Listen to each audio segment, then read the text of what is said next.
এক টাকাও পাইন নাই না? না। নমস্কার সবাইকে। তো আজকে আমার এই ভিডিওটা একটু ব্যতিক্রম। আপনারা দেখতে পাচ্ছেন যে আমার পেছনে অনেকজন এখানে দাঁড়িয়ে আছেন। অ্যাকচুয়ালি আমরা এখানে সবাই করবুক সাব ডিভিশনের অন্তর্গত সর্বশিক্ষা টিচাররা একত্রিত হয়েছি। গত 26 জানুয়ারি করবুক সাব ডিভিশনের অন্তর্গত রঞ্জিত রিয়াং মহোদয় প্রয়াত হয়েছেন। তো ওনার স্ত্রী আমাদের মাঝে আছেন। সর্বশিক্ষার যে আমরা যতজন টিচাররা আছি করবুক সাব ডিভিশনের অন্তর্গত, ওদের কাছ থেকে কিছু টাকা কালেকশন করে ওনার স্ত্রীর হাতে কিছু অনুদান আমরা তুলে দেব। এর আগে আমি কিছু কথা বলবো এবং আমরা সবাই আলোচনা করব।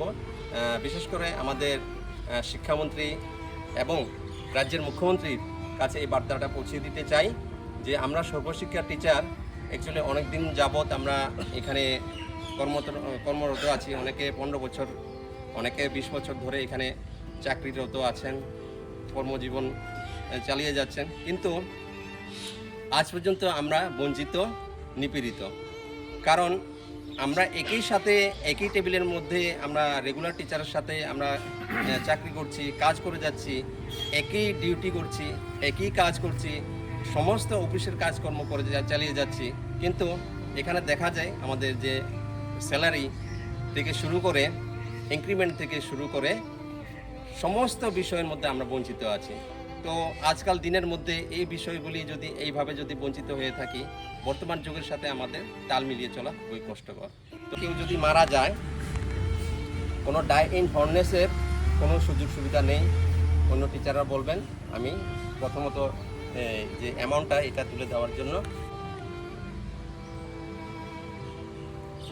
মন্ত্রী, মিনিস্টার বা মুখ্যমন্ত্রীর কাছে শুধু এই বার্তা নয়, রাজ্যের জনগণেরও আপনারা বিবেচনা করবেন।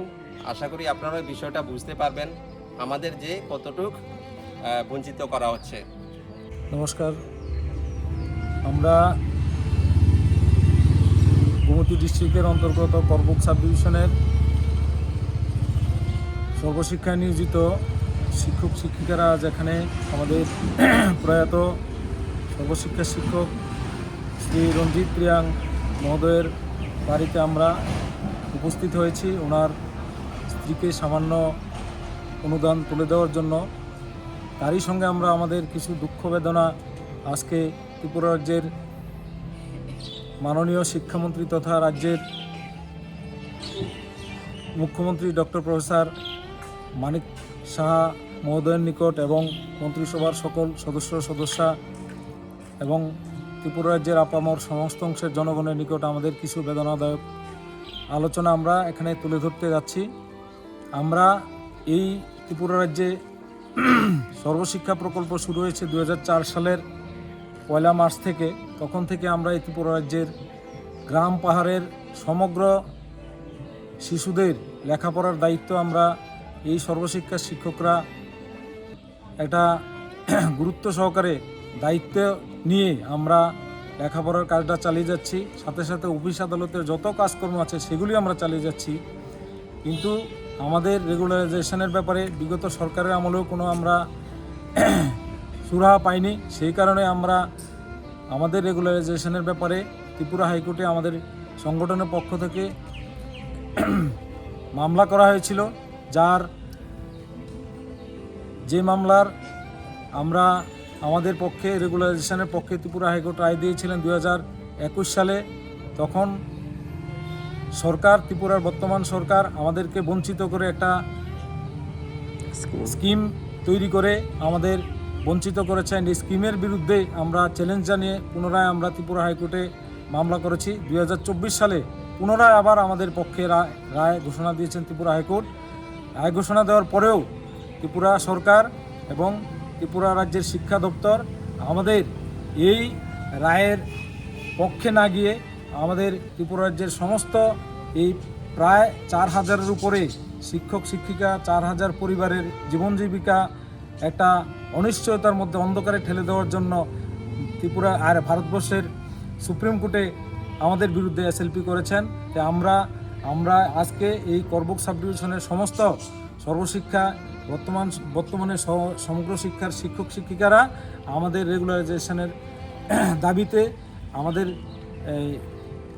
বর্তমানে সরকার সুপ্রিম কোর্টে যে এসএলপি দায়ের করেছেন, এই এসএলপি প্রত্যাহার করে অতি সত্বর আমাদেরকে রেগুলার করে আমাদের যে ন্যায্য দাবি, এই দাবি পূরণ করার জন্য আমরা করবুক মহকুমার এই সমগ্র শিক্ষার সমস্ত শিক্ষক শিক্ষিকাদের পক্ষ থেকে আমি আবেদন রাখছি।